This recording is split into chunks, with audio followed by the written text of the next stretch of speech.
Have you ever smiled and nodded, and all the while your inner voice is saying, get the F out of here? Or you've walked away from a conversation, kicking yourself thinking, why didn't I just say what I really felt? Hey, if you've ever lost track of who you are while trying to please other people, then this video is for you. Good girl syndrome is a thing. It isn't just something in your head. It's a real psychological pattern in which women internalize cultural and societal expectations to be obedient, agreeable, and self-sacrificing, where we chase approval and we avoid conflict, usually by putting our own needs last. In today's video, I'm going to share with you 5 daily habits that help me to make real progress in shedding that good girl skin and taking back my own power.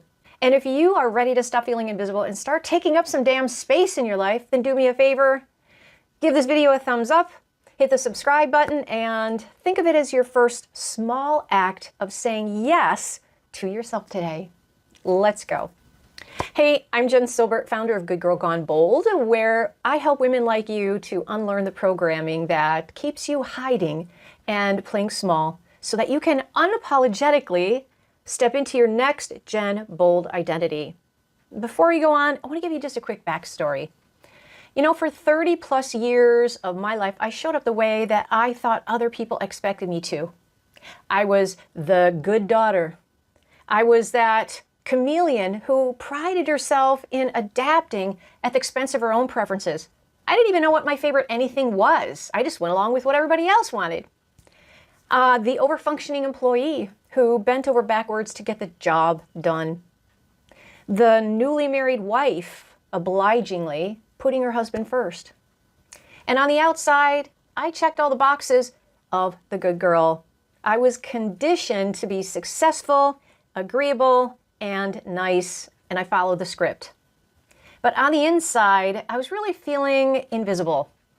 I got so tired of keeping up the act and swallowing my own opinions, shrinking in myself to fit into spaces that were really never meant for me to be in the first place.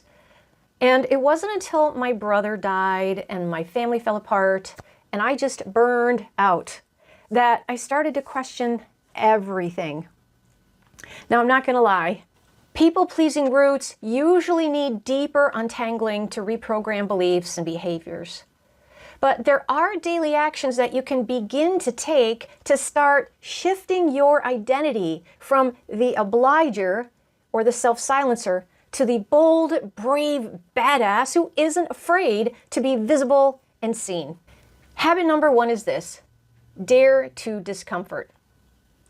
All right, this first habit, probably the most important, is just to intentionally and consistently step outside your comfort zone and into your discomfort zone.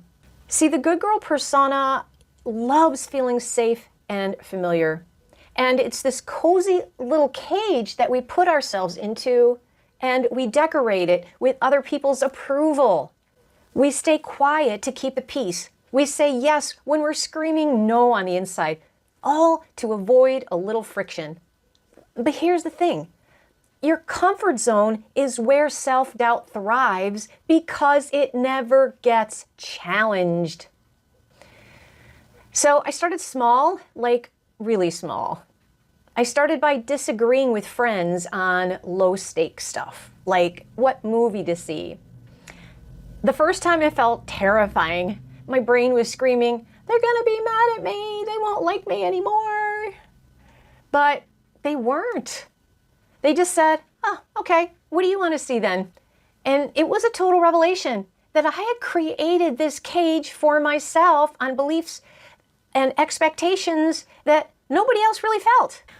So stepping into discomfort is a muscle. You've got to build it. And you want to start with the light weights.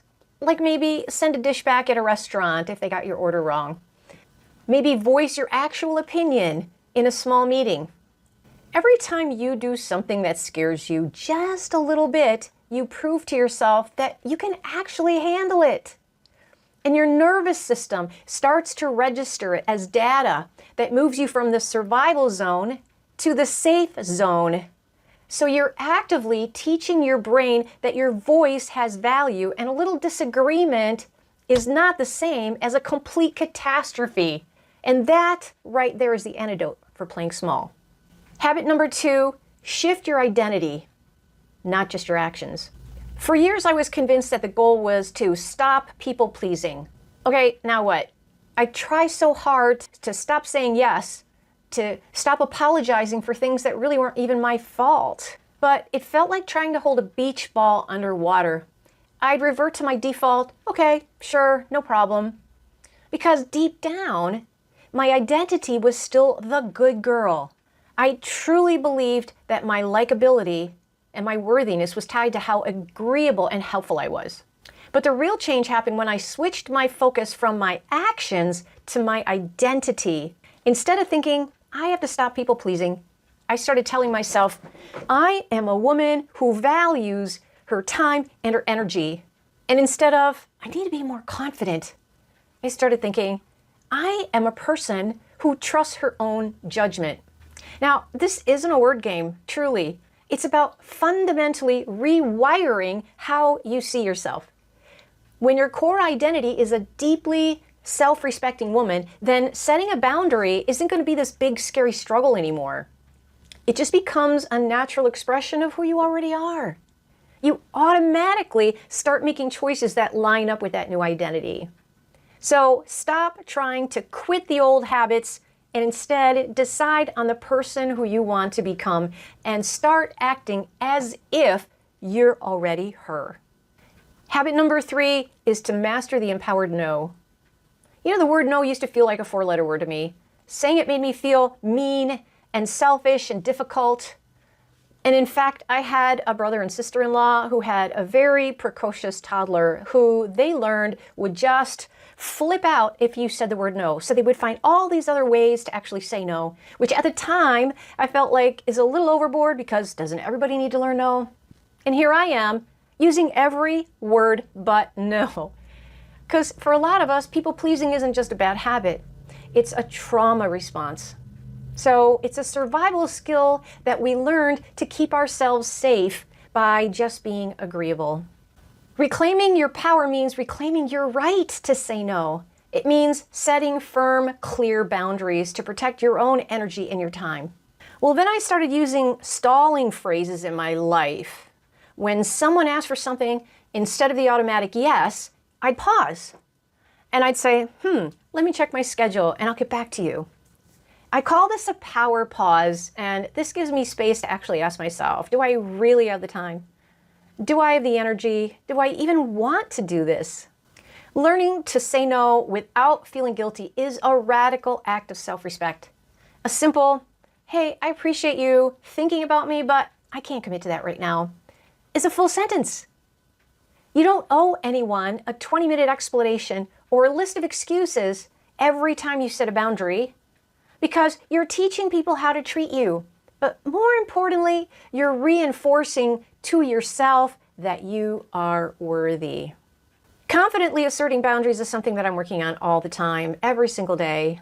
And to help you out, I've put together a free download PDF called Say No with Confidence. And in it, I've got 15 plug-and-play scripts so that you can have words at the ready to say no without feeling guilty or burning bridges. It's a seriously powerful tool to help you put these habits into practice, and you can find the link in the description below.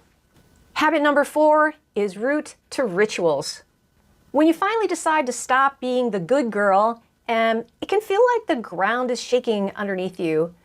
Your relationships are going to shift. You're going to feel a ton of internal resistance, probably experience external resistance, and your old patterns are going to try to drag you back. And that's why having daily grounding rituals is completely non-negotiable. These are just small practices that bring you back home to yourself and anchor you in your own truth. For me, that was a combo of 3 primary things: meditation and prayer, journaling, and exercise. A 10-minute guided meditation and prayer in the morning helped me to keep quiet all this anxious chatter that was going on in my head. Journaling was my safe space so that I could untangle my thoughts and be radically honest with myself without any fear of judgment. And exercise, especially outdoor time in nature, would clear the cobwebs connect me with God and the bigger world around me, and ground my nervous system. I would spend some time listening and some time talking to myself and to God, remembering who I was before the world taught me to be somebody else. Your rituals don't have to be complicated. Even 5 minutes of just focusing on your breath can be a game changer.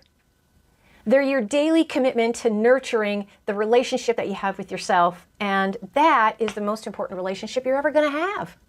Habit number 5 is to hack your excuses. This final habit is practical. Prepare in advance to eliminate all your own excuses. So what does that look like? Well, when you're trying to build a new identity, your old self is a master procrastinator. It's going to come up with a million reasons why you can't do it today. I'm just too tired to work out. I don't have time to journal. Oh, it's just so much easier to say yes. I can disappear into scrolling. I don't have to worry about anything. You have to learn how to outsmart your own resistance, like leaving my phone in another room, so that when I woke up, I would reach for my devotional and my journal first. It meant scheduling non-negotiable time into my calendar, so if somebody asked me for a last-minute favor, I could just say, sorry, I'm busy. You're not trying to become a badass overnight. You're just trying to do your 5-minute meditation. You're just trying to say no one time today. You're breaking your goals into tiny habits that make it almost impossible to make excuses. And it's this consistency that builds momentum. And it's that momentum that's going to ultimately destroy your self-doubt. So there you have it. Those are the 5 habits that took me from being a good girl who was secretly drowning in resentment to a woman who actually feels powerful in her own skin.